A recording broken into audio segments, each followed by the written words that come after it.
Assalomu alaykum, ya xormaylar, charchamayapsizlarmi? Video joylamay qo'yotdim, vaqt bo'lmay qolyapti. Endi vaqt bo'lganda mana joylab qo'yaylik deyaptik. Endi qaranglar. Dam olib yotibmiz hozircha mana bu yoqda. Abit vaqti. Abit vaqti ish boshlanguncha ozgina video qilib olaylik dedik. Payg'urchik mana shu yerda yonimga olib keldim. Ana g'ish ko'rasizlarmi, polya g'ish chiqarilyapti, g'ish pechkasi g'ish ortilyapti mashinalarga. Pishgan g'ish, issiqqina g'ish, issiqqina g'ish perchetga kiyib olib ortishyapti, klientlarga chiqib ketyapti. Endi xo'p, qaranglar mana mana g'ishlar, xom g'ishlar bu yoqda mana polyada. Polya pashti to'lib qoldi. 100% emas, 80% to'ldi. Ozgina joyi qolgan. O'sha joyi to'lsa, pashti bag'dan quyilyapti, bag'dan chiqarilyapti g'ish, bag'dan taxlanyapti, bu yoqdan xom g'ish ham ketyapti klientlarga. Shuni hisobiga lekin chiqarish ko'p bo'lgani hisobiga to'lib qolishi ham mumkin. Shuni hisobiga mana joy katta, lekin maydoni katta. Ishonam, mana karyerimiz bayada. Dashtepalig'i pastida uni ham video qilib chiqardim. Yana chiqaramiz agar xohlovchilar bo'lsa. Yozib olsanglar albatta. Zerikarli videolardan chiqarib turamiz. Shunaqa gaplar. Endi ayta daraxt salqinda yotibmiz mana. Endi hali bizga soya yetib kelmadi, sekin kelyapti. Xudo xolasa quyosh yana sal narigi tomonga o'tsa, soya keladi bizga, xudo xolasa. Bu yoqda musurlar mana. Toqqa o'xshatib uyib qo'ydik. Polli musur.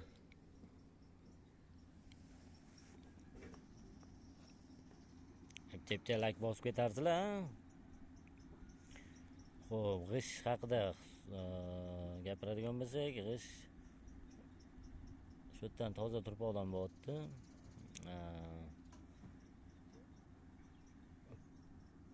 Kuniga menimcha bilmayman 35 ming chiqarishyaptimi, 40 ming chiqarishyaptimi, bilmadim endi unisini.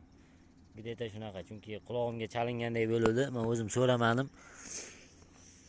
O'zaro gaplashib turishganda g'ish chiqarayotgan balla 35 ming bo'pti, unaqa bo'pti, 30 ming bo'pti, shunaqalar deyishyapti. Yomon emas, mayli. Tirikchilik o'tib turibdi. Shunga harakat qilib hamma nima qilyapti endi. Men nima demoqchimanki, hamma aql bo'lsa, bir yoqadan bosh chiqarsak juda yaxshi bo'lardi. Endi hozir mana kunlar ham isyapti. Bu yog'i mana bahorni o'rtadagi oyini, ya'ni aprel oyini qoq o'rtasi yarmida turibmiz. Shuni hisobiga hali endi yog'ingarchiliklar bor oldinda. Havoning issig'i yomon emas. Hali ham 20 oshiq bo'lyapti. Boya radioda eshitishim bo'yicha 22 daraja deb, u soat 10 larda shunaqa dedi. 22 darajani ko'rsatyapti issiq temperatura deb radioda gapirishdi. Endi men hali o'zim o'lchab ko'rmadim, ko'rganim yo'q. Shunga qarab nima qilinaveradi-da.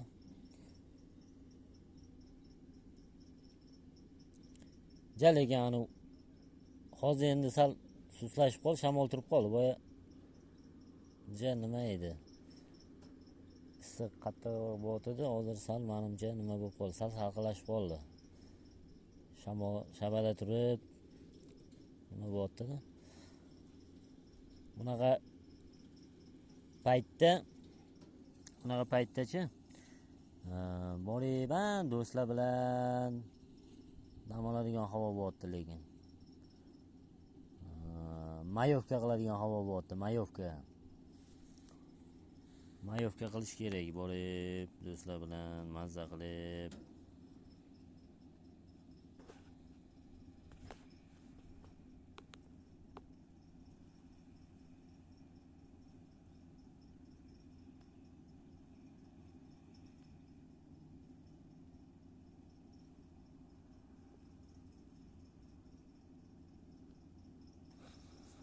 Xo'p, mayli, endi ishga qaytadigan bo'lsak, xullas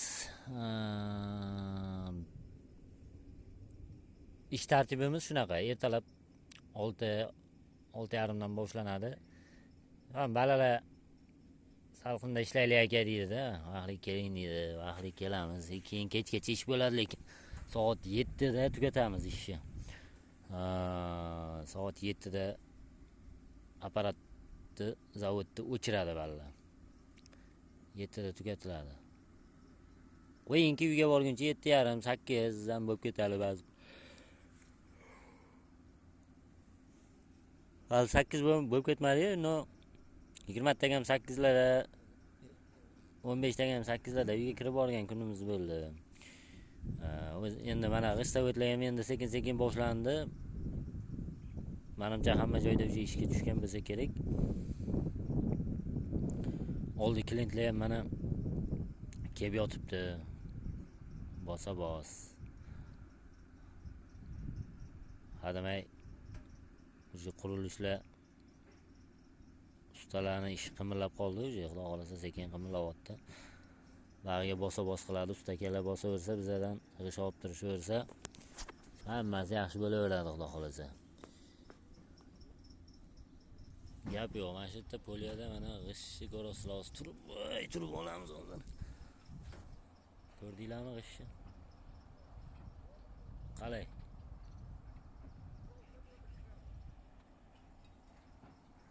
Xo'p, endi bizdan shunaqa gaplar, bizda shunaqa yangiliklar.